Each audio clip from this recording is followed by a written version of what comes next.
ನಮಸ್ಕಾರ. ಇವತ್ತು ಹಿಂದೂ ಜನಜಾಗೃತಿ ಸಮಿತಿ ವತಿಯಿಂದ ಕರ್ನಾಟಕ ಪರೀಕ್ಷಾ ಪ್ರಾಧಿಕಾರಕ್ಕೆ ಇವತ್ತು CET ಎಕ್ಸಾಮ್ ಸಂದರ್ಭದಲ್ಲಿ ಏನು ಹಿಂದೂ ವಿದ್ಯಾರ್ಥಿಗಳ ಒಂದು ಧಾರ್ಮಿಕ ಒಂದು ಚಿಹ್ನೆಗಳಾದಂಥ ಮಂಗಳಸೂತ್ರ ತೆಗೆಯುವಂಥದ್ದಿರ್ಬೋದು, ಜನಿಮಾರ ತೆಗೆಯುವಂಥದ್ದಿರ್ಬೋದು, ಕಾಲುಂಗರ ತೆಗೆಯುವಂಥದ್ದು, ಕಿವಿಯೋಲೆ ತೆಗೆಯುವಂಥದ್ದು, ಈ ಥರ ಕೈದಾರ ತೆಗೆಯುವಂಥದ್ದು, ಇನ್ನು ಅನೇಕ ಘಟನೆಗಳು ರಾಜ್ಯದ ವಿವಿಧ ಜಿಲ್ಲೆಗಳಲ್ಲಿ ಘಟಿಸಿದೆ. ಅದನ್ನು ಖಂಡನೆ ಮಾಡಿ ಇವತ್ತು ಪರೀಕ್ಷಾ ಪ್ರಾಧಿಕಾರದ ನಿರ್ದೇಶಕರಿಗೆ ನಾವು ಭೇಟಿ ಮಾಡಿ ಮನವಿಯನ್ನು ಸಲ್ಲಿಸಿದ್ವಿ. ಇವತ್ತು ನಮ್ಮ ದೇಶದ ಸಂವಿಧಾನ ಪ್ರತಿಯೊಬ್ಬರಿಗೂ ನನ್ನ ಧರ್ಮದ ಆಚರಣೆ ಮಾಡುವಂಥ ಜನಿವಾರ ಧಾರಣೆ ಇರ್ಬೋದು ಅಥವಾ ನಮ್ಮ ಧಾರ್ಮಿಕ ಆಚರಣೆಗಳನ್ನು ಮಾಡಲಿಕ್ಕೆ ಅಧಿಕಾರ ಇದೆ. ಆದರೆ ಇವತ್ತು CET ಎಕ್ಸಾಮ್ ಹೆಸರಿನಲ್ಲಿ ಬಲವಂತವಾಗಿ ಜನಿವಾರ ತೆಗೆಸುವಂಥದ್ದು, ಮಂಗಲಸೂತ್ರ ತೆಗೆಸುವಂಥದ್ದು, ಕೈಯುಂಗರ ದಾರ ತೆಗೆಯುವಂಥದ್ದು, ಈ ರೀತಿ ಮಾಡುವಂಥದ್ದು ನಮ್ಮ ಸಂವಿಧಾನ ಬಾಹಿರವಾದಂಥ ಕೃತ್ಯ ಇದೆ. ಅಂದರೆ ಸಂವಿಧಾನ ಕೊಟ್ಟಿರ್ತಕ್ಕಂಥ ಅಧಿಕಾರವನ್ನು ಹನನ ಮಾಡುವಂಥ, ನಷ್ಟ ಮಾಡುವಂಥ ಒಂದು ಷಡ್ಯಂತ್ರ ಪಿತೂರು ಇದೆ. ಹಾಗಾಗಿ ಇದು ನಮ್ಮ ಧಾರ್ಮಿಕ ಒಂದು ಹಕ್ಕಿನ ಉಲ್ಲಂಘನೆ ಇದೆ.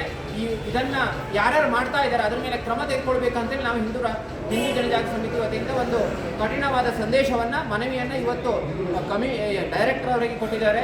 ಇವತ್ತು ಬಹಳ ಮುಖ್ಯವಾಗಿ ಈಗ ಯಜ್ಞೋಪವಿತ್ರ ಅಂತ ಹೇಳ್ತೇವೆ. ಇದರಲ್ಲಿ ಯಜ್ಞೋಪವಿತ್ರ ಅಂತ ಹೇಳಿದರೆ ಒಂದು ಗಾಯತ್ರಿ ಮಂತ್ರದ ಉಪದೇಶವನ್ನು ಮಾಡಿ ಗುರುಗಳ ಮುಖೇನ ಆ ಒಂದು ಜನಿವಾರವನ್ನು ಧಾರಣೆ ಮಾಡ್ತೇವೆ.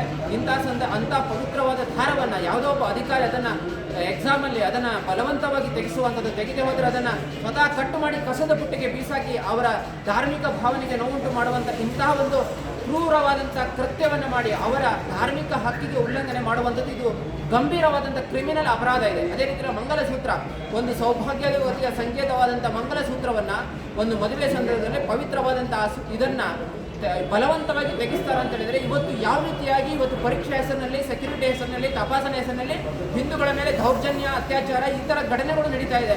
ಕಾಲುಂಗರ ಇರ್ಬೋದು, ಕೈಬಳೆ ಇರ್ಬೋದು, ಇದೆಲ್ಲವೂ ನಮ್ಮ ಧರ್ಮದ ಆಚರಣೆಯ ಒಂದು ಅವಿಭಾಜ್ಯ ಅಂಗ. ಅದನ್ನು ತಪಾಸಣೆ ಹೆಸರಿನಲ್ಲಿ ತೆಗೆಯುವಂಥದ್ದು ಇದು ನಮ್ಮ ಮೇಲೆ ಮಾಡಿರತಕ್ಕಂಥ ಒಂದು ಗಂಭೀರ ದೌರ್ಜನ್ಯ ಇದೆ. ಇದು ಆಗಬಾರ್ದು. ಎಲ್ಲೆಲ್ಲ ಆಗಿದೆ ಆ ಪರೀಕ್ಷಾ ಮಂಡಳಿಗಳ ಮಾನ್ಯತೆಯನ್ನು ರದ್ದು ಮಾಡಬೇಕು. ಮತ್ತು ಯಾರ್ಯಾರು ಮಾಡಿದರೆ ಅಂಥ ಅಧಿಕಾರಿಗಳ ಮೇಲೆ ಶಿಸ್ತು ಕ್ರಮ, ಅವರನ್ನು ಸಸ್ಪೆಂಡ್ ಮಾಡಬೇಕು. ಮತ್ತು ಮುಂದಿನ ದಿನಗಳಲ್ಲಿ ಆಗದಂತೆ ಒಂದು ಸ್ಪಷ್ಟವಾದಂಥ ಮಾರ್ಗಸೂಚಿಯನ್ನು ಪರೀಕ್ಷಾ ಕೇಂದ್ರ ಮಂಡಳಿಯಿಂದ ಎಲ್ಲ ಪರೀಕ್ಷಾ ಶಾಲೆಗಳಿಗೆ ಕಳಿಸಬೇಕು ಹೇಳುವ ಆಗ್ರಹವನ್ನು ಇವತ್ತು ಹಿಂದೂ ಜನಜಾಗೃತಿ ಸಮಿತಿ ಮುಖೇನ ನಾವು ಇವತ್ತು ಪರೀಕ್ಷಾ ಮಂಡಳಿಗೆ ಆಗ್ರಹವನ್ನು ಮಾಡಿದ್ದೇವೆ.